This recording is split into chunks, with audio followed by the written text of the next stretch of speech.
Hey guys, Brian here again, and welcome back to the channel. Or if you're new to the channel, thanks for checking me out. Today we're going to talk about a very popular car for the new year 2023, the Toyota RAV4 XLE.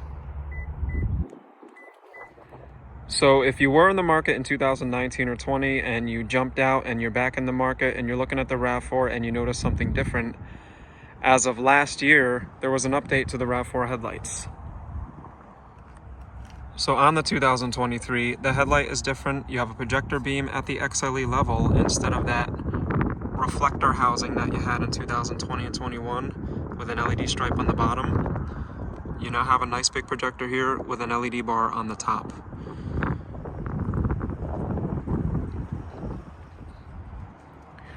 Down below the headlights, if you were to get a 2020 or 21, you would have also had a fog light with the XLE. But starting in 2022, which is maintained for 2023, there's no fog light. So you just have this vent-like accent. And in order to get the fog light, you'd have to go with the XLE Premium. Controversial topic, as I've come to realize a lot of people love their fog lights. Let me hear down below what you think. Must you have fog lights, or do you not really care about them? We are now on the 5th year of the RAV4's new generation, so the looks are probably not new to you, but if you've never seen a RAV4 before, or you're just new to the car, something that really makes it stand out is that stubby shark nose, I call it. Has a very square-like, stubby, flat nose instead of that pointy nose that it used to have.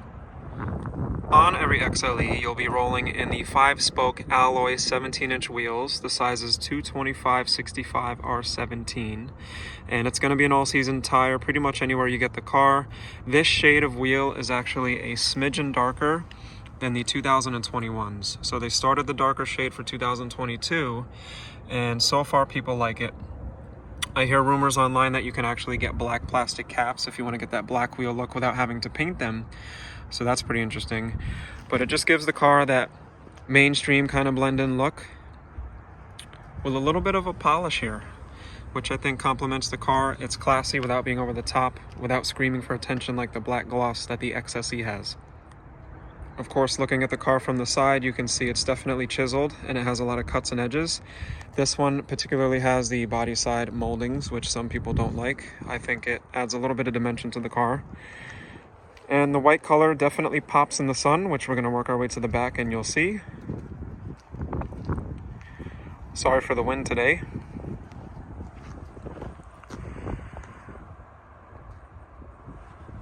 The most popular color on the RAV4 right before your eyes. I still haven't found out yet whether Ice Cap is actually mixing the clear coat with the paint like Super White did. But I have to say, if you told me this was Super White, seeing all the Super Whites I've seen, this looks identical.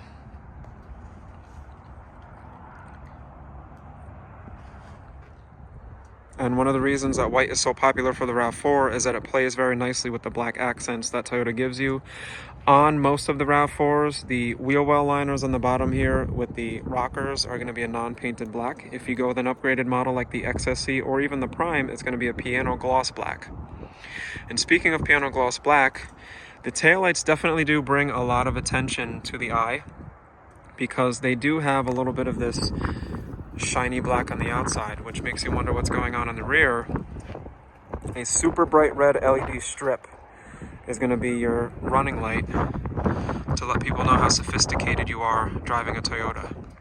Of course, without going over the top. And at the XLE level, Toyota's giving you dual exhaust on this gas model, which kind of gives a nice symmetrical look to the car. And I'd say that's a nice 360 of the car without going too deep. Let's pop the hood of this gas model XLE, talk about the way it drives, and then we're going to work our way inside. Nothing new here under the hood. Toyota has maintained the A25A FKS engine, which to you is a 2.5 liter 4-cylinder, which is getting you 203 horsepower with 184 foot-pounds of torque, delivering 33 miles per gallon on the highway, about 27 in the city for a blend of 29. It is a very reliable engine, and it's simply designed. The interesting thing about Toyota design is that there's plenty of space for work. So for people that like to tinker with things at home, when the car's got lots of miles, and maybe you're out of warranty and you want to do stuff on your own, Everything is simple to get to, so you can change your air intake filter right over here. Battery is easy to get in and out. You can even access your headlights from behind.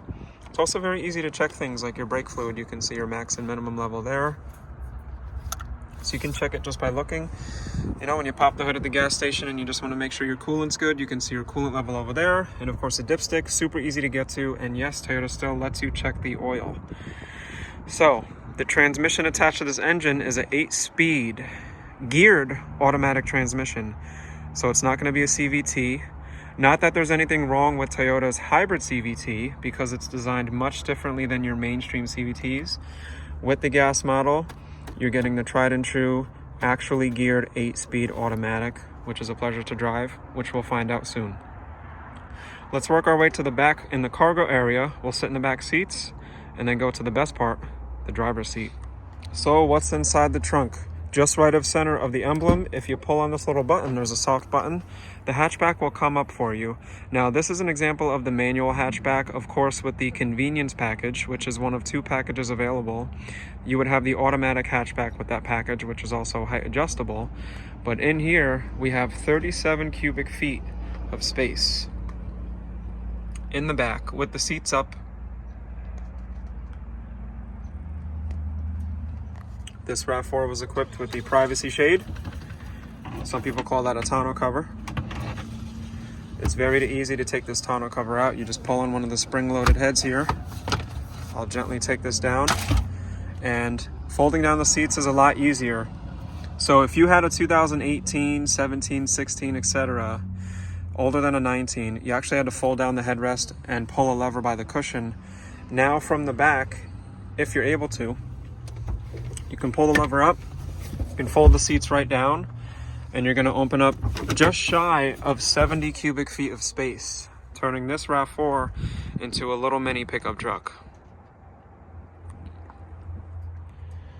Now, of course, you could fold the seats down from this angle with this little lever here, but bringing the seats back up, there's a little thermometer, I call it, that'll let you know if the seat's not clicked down all the way. Just push the seat right in. This is the most upright position. If you pull on your seat release lever, you can even recline it a little further, which is nice. But back to the hatch with the seats up. Here's what it looks like with daily use. There's also a little cubby over here, an old school 12-volt plug, LED, which started last year. You used to get the little yellow light, now it's a white LED. And of course, Toyota has the 4 swiveling D-rings, so that you can ratchet strap or just clip a bungee net to hold and secure your belongings. Underneath here, there's a little hook that I can pull up, and I have a full-size spare. Of course, this is a temporary tire, so if you get a flat, you just want to pop this on and get to a service center as quick as you can. But there are these little inserts here where you can store some more emergency gear, which is nice. And instead of giving you cheap cardboard, Toyota gave you a nice tough plastic, so that when you put heavy belongings in here, they're not going to start bending. And God forbid you spill something wet, it's not going to absorb into cardboard and start stinking up. Now, since this doesn't have the convenience package, you will have to actually grab one of these handles, pull the hatch down, which is very easy to do, and just give it a little push, and it closes without using any muscles at all. And speaking of packages, with the 2022 RAV4 XLE, there were 3 packages available. The first one was the Audio Plus, which would upgrade the size of the screen from a standard 7-inch infotainment screen to a 9-inch. The second package is the Weather package, which is maintained for 2023, getting you the heated cloth seats, heated mirrors, heated wipers, and heated steering wheel. So that's still available for 23. And the third package being the convenience package that I just mentioned. The convenience package would get you the moonroof and the power height adjustable hatchback. This is an example of a RAV4 that lacks the weather package and the convenience package, to which the Audio Plus package is no longer even an option. So this lacks both of the 2 packages available for 2023, making it a base RAV4 XLE. So when you open up the rear door, you'll notice it's a mainly black interior. You have a little bit of that brushed steel look and a nice, I want to say super dark gray, this counts as black, cloth interior. And I'll give you a quick up close. They've had this design on the car now for the last few years. It's like a hexagonal design here. If we get even closer, they're just slight imprints. You can't even feel these when you're sitting down on the car. It's not a fuzzy cloth. It's more of like a jersey material here, and then almost like a little bit of a flannel, but you don't get the fuzzies. So I have the feeling when I sit, there's a different texture here, very smooth, a little bit more rugged, and then this is going to be a little bit more rugged too. So it's nice to see the change in textures. Not a lot of people notice that until they're told. Very smooth texture here on the sides. It's comfortable for all different kinds of clothes. So you could wear dress clothes, sweatpants, pajamas, summer clothes. You can even put your bare skin on here. It's not going to bother your skin. It's not going to be super soft and catch all of the dirt and debris the way cars from the early 2000s did. Nothing new here if you're familiar to the RAV4. A little bit of that sparkly non-chromed silver here, breaking up all that black. Just enough for a bottle on the storage. Could be a little bit bigger, but you got to make room for the speaker, and of course, you know, you have to have the space for the wheel. The small dorsal protector will come with a little blue plastic to protect it, but that's what it looks like. I'll leave that for the next owner.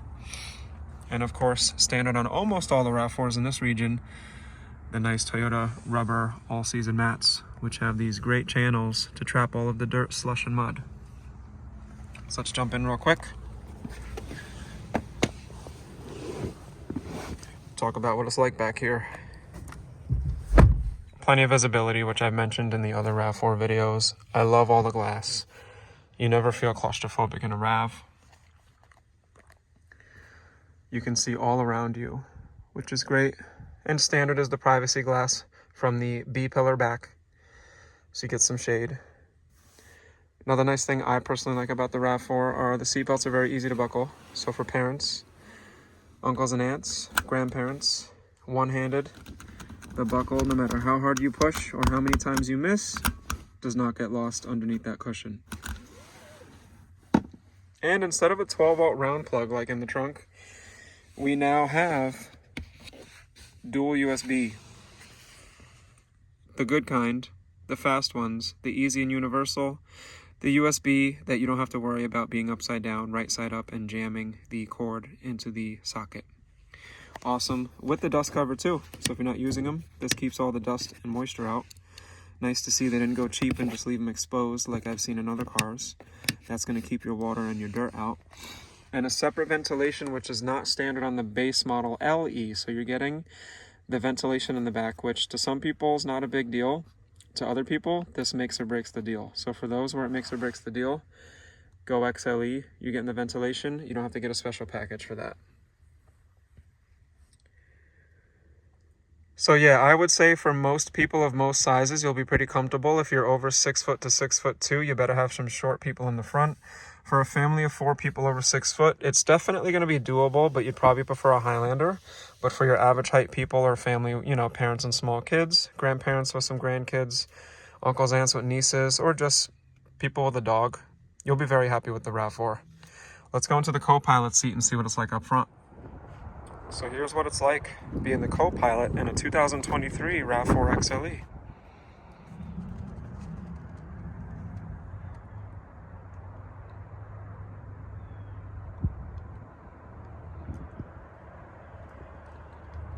I'll tell you what, it looks like a Toyota to me, and it looks just like a RAV4. I'm at a point with this car where you could even show me a very tiny frame of any of the interior, and I can identify it as a RAV4. They've done a good job, really, you know, having a signature interior.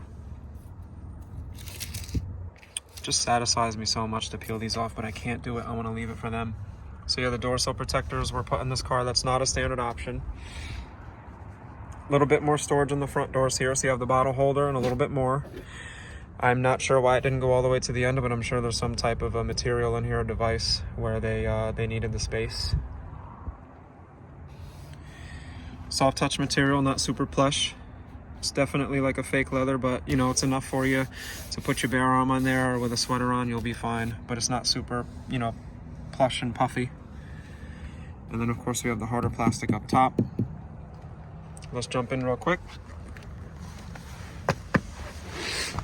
Also notice Toyota did choose to stay with the black letters instead of the gray that they used to do. I figure that's because the gray ones over time, they get a little bit dingy from all the dirt and the debris. So good move on Toyota's part. Keeps things looking fresh. Here we go.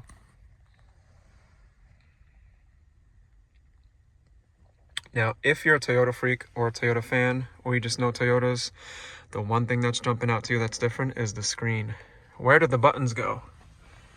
No more buttons on the sides, guys, because we have for 2023 the new infotainment system, which offers wireless Apple CarPlay and wireless Android Auto. So you don't have the menu, home, seek and track, phone button, map button.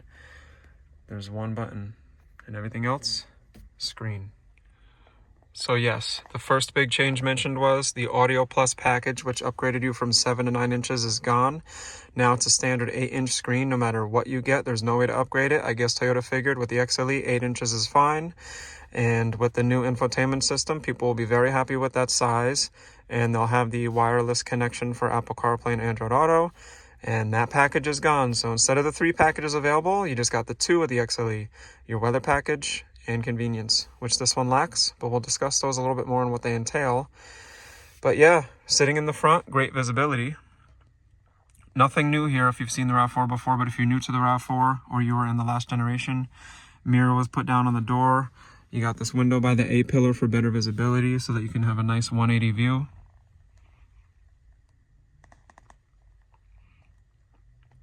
I can see all around me. And even though you have this screen that doesn't go anywhere and it doesn't slide down, doesn't flip down, when you're sitting, it kind of just blends in right with the dash line, which is great.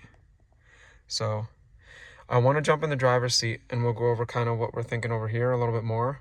Then we'll take this thing out for a spin. Let's do it.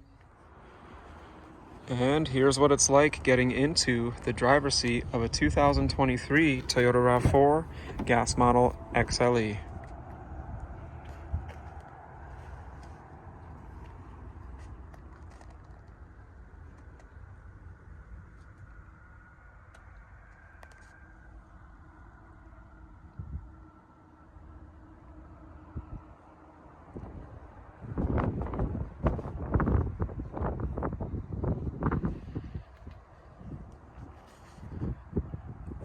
Same Toyota buttons that we know and are used to, which you're starting to see standard on all the TNGA cars.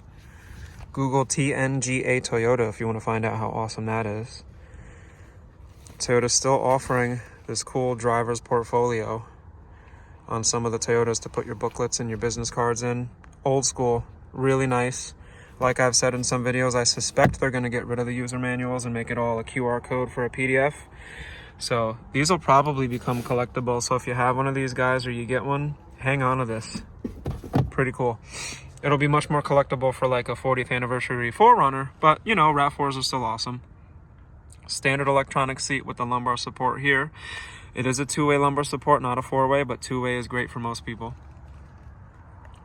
Locking floor mat. I mean, we're seeing that for years now, but if you're new to that, standard. And in the driver's seat, let's hop in. There's going to be another big change that some people might notice right away. Let's close the door. Start it up. All you got to do is push the brake. Push starter. What's going on with that speedometer? That's right. Instead of the 2 large gauges, one on the left for the speedo, one on the right for the RPMs, the tach, or reverse, I forget now that I'm sitting in this. You have your digital screen in the middle, so your MID has evolved on the RAV4 XLE. The MID used to be about the size of a little Tic Tac candy container. Now this thing is looking like a CD. If you even know what CDs are, I love my CDs and I miss them. CD players have been gone for a long time. This is very easy on the eyes. This is the same basic MID that you would be seeing on a very upgraded Camry or Corolla. I mean, this is what you get on the Corolla XSE. So when you change your drive modes, the color of the speedometer changes, which is beautiful. And if you wonder where those are down by the shifter, which we will get into shortly. There's that nice 8-inch screen that's standard with the CarPlay showing. So yeah, some big changes in my opinion. You know, nothing to the exterior, nothing to the seats and the wheels, but screen-wise, and I'm not even a screen obsessive, this really does clean things up nicely. And I'm fine with there only being 2 packages. I personally don't care about upgrading that to a 9-inch screen. Give me the wireless and I'm happy. This is just a plus. I'll use some of the arrows here to show you the menus. That's where you start seeing that old MID style, but what's nice is that speedometer just wraps over the top like a beautiful rainbow. And to me, it's just a clean look, especially if you put it in sport mode, everything matches. How cool is that? So let's look at the interior for a minute before we drive this car. You won't get a leather wrapped steering wheel on the XLE, so I will admit I'm a sucker for the leather steering wheel. I love the way it feels, but this isn't bad. You know, I'm not a big proponent of the steering wheel covers. I'm always afraid that they'll slip and that, you know, that moment could be very scary, but all the other buttons are in the same spot. Still got the little storage guy over here. Climate control's the same, but if you're new to the Toyota, you'll notice the climate control right away. You have these 2 huge knobs with a nice rubberized finish here. People wind up falling in love. Every little click is a temperature right here, which is nice. People really like that. The dual zone is standard on the XLE. None of the climate control features are going to be operated through the screen, which myself, and I will admit many other people are going to agree to. I'm not a fan of when you take this stuff and you only operate it from the screen, because even though I trust Toyota, I don't trust the screens over the long term. And if the screen acts up or it goes a little too slow because it's negative 14 degrees outside, I don't want to wait. Or if that screen goes black when I have 300,000 miles on it, what am I going to do? Not be able to use my climate? I love a nice tangible feel. Something I can use no matter what, that'll never let me down. Like I said, not that I think this will, but this is immediate. I like them separated. Let me know what you think. The automatic engine turn-off feature that a lot of the new cars have, they give you the button here to turn that off. If you have a hybrid RAV4, you won't see that button because the hybrid RAV4 never actually shuts off. The hybrid RAV4 only turns off the engine at the red lights, but the car stays on. This car will actually turn itself off at the red lights. So if you're not a fan of that feature, you can dedicate the car to stay on. Yes, you have to push that button every time you start the car. Now, you do have a non-covered USB over here. There used to be a flip door, and I think I understand why Toyota took away the door for this. Toyota knows that there aren't really feet over here. There's not a lot of dirt and dust getting kicked up over here because the feet are down here. And Toyota knows that since the cup holders are all the way over here, not next to this area, there's a very small chance of water or dust and dirt even getting here. So I think Toyota figured they don't need the door. And number 2, they probably figured people are going to have a hard time seeing and feeling in here. Why distract them or stop them with a door? Now, since this is gaping huge, you probably want to have a door for that so you don't get a piece of candy in there or an Advil or, you know, a little wrapper in there. But for something this small, you're not going to have to worry about anything happening. So, no problem at all. People really do also like Toyota shifter. I get a lot of positive feedback with the overhand grip. They love how you can just shift down to drive, shift up to park. There's no guesswork. If you want to control one of the 8 gears, you just slide it over to the S, and you can toggle forward or toggle back on the gears, which it'll show you on the bottom of your MID. See there on the bottom left? So you can really control the RPMs. Love the shifter. I'm not a fan of the turn dial shifters you see a lot of the new cars get. I love a dedicated shifter, but let me know what you think down below. You guys are the possible consumers. Do you like a regular geared shifter here that you turn, or would you rather, or switch, or would you rather have a little turn dial like you see on the Acuras and the Rams? Totally wireless, so you can bounce back and forth between the 2 interfaces. Just tap the little Toyota symbol here, and you'll go to the Toyota interface, and you can change some of the settings. Or you can hit the little symbol on the top and go right back to the Apple or Android interface right there and use the navigation that you like to use, including Waze, if you like Waze. And my different drive modes are right next to the shifter. So the Eco, Normal, and Sport are the 3 that we're changing the colors. The Eco will turn it green, Normal will turn it white. Sorry about that. And the Sport will make it red. awesome. You can change that while moving, by the way. And of course I have a couple different terrain modes here. They call that the multi-terrain select. Inside the center storage, which is a slightly more padded material. It definitely is more cushy than I've seen in the past. I feel like this is a slight upgrade, and it's definitely more cushy than what you get over here on the door. There's a little button here that comes up, spring loaded. 2 more of those USBs right over here. And they have a little ring around them. They'll light up at nighttime, and a soft carpet. So you don't have to listen to things sliding around and making scratching noises, which adds to your pleasure, because let me tell you, I'm one of those people that hate the sound of things sliding around. Shelf here with the same design as on the seats. There isn't a soft rubbery non-slide mat, but it's still alright, and a huge college course of RAV4 books that comes with the car. If we take this college course out, it's a healthy sized glove box. I would say you might even be able to fit a small lunchbox in there, a small purse. You can definitely fit plenty of things in the glove box, which has its own dedicated lock. So with the smart key that's standard on the RAV4 XLE, you can slide the little slider key out by pulling down this lever, and you can lock your glove box. And another fun fact, if the battery dies on this smart key, you can slide that key out.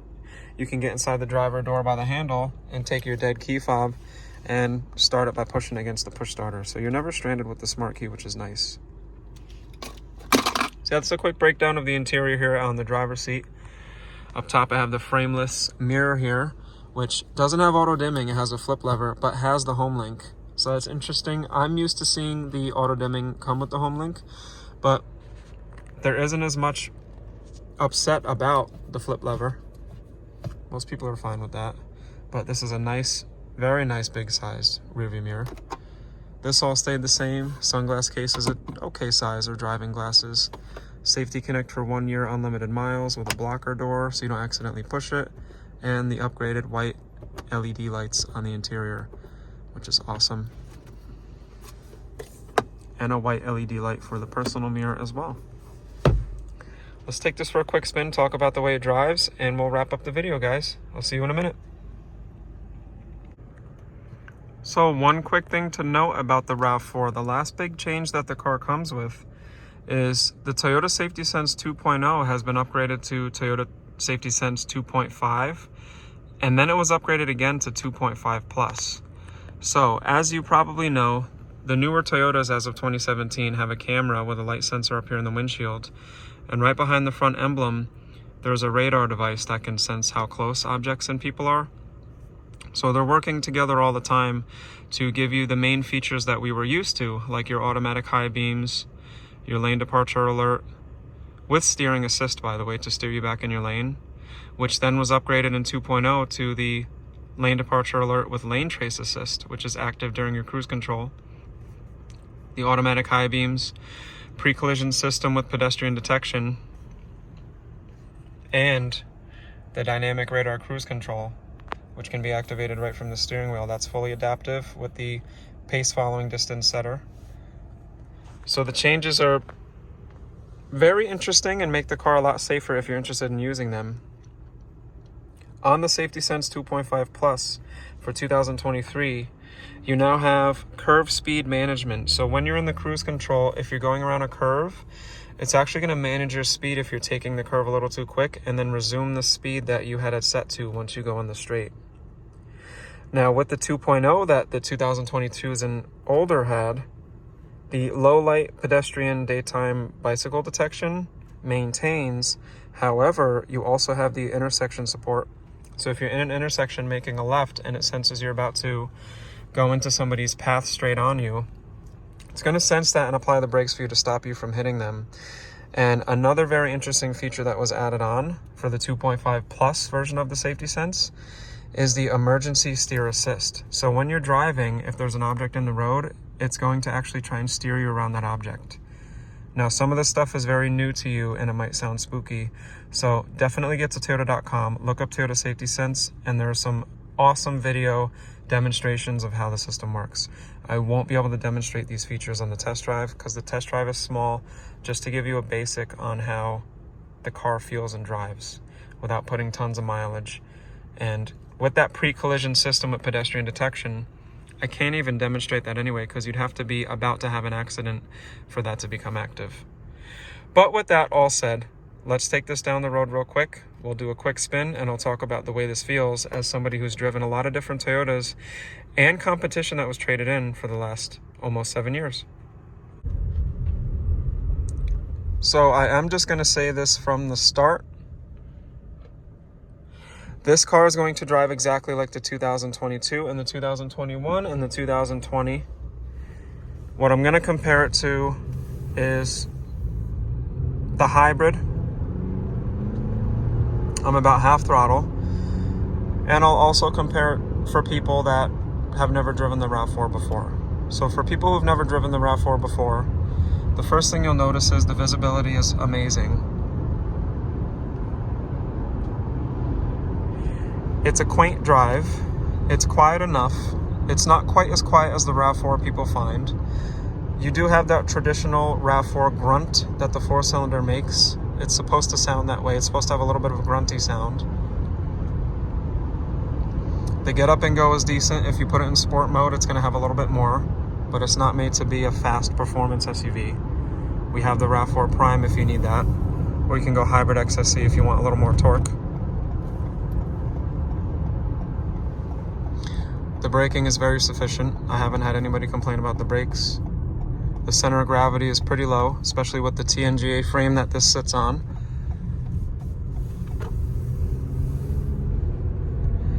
The steering is very smooth with the electronic steering assist. Now compared to the hybrid version, if you're considering that, and that's without mentioning gas mileage and a couple other metrics. The hybrid is going to be a bit quieter, especially up to speed. It's going to feel a dot smoother. It's a different drive. This has that bare bones, tried and true 8-speed geared car feel. The hybrid is going to definitely feel more modern and techy, CVT-ish. You're not going to feel where the gears are. It's just a linear increase. This, you can feel it shifting.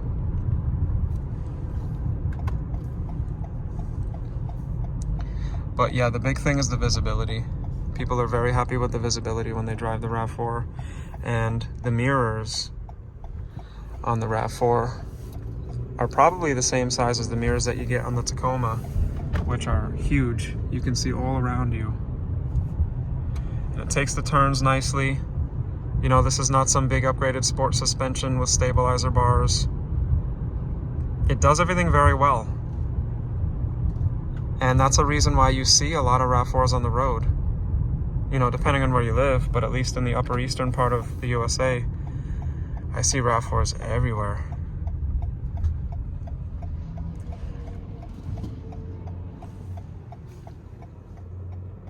Let's get back to the dealership and conclude the video, guys. I hope you enjoyed the short drive with me.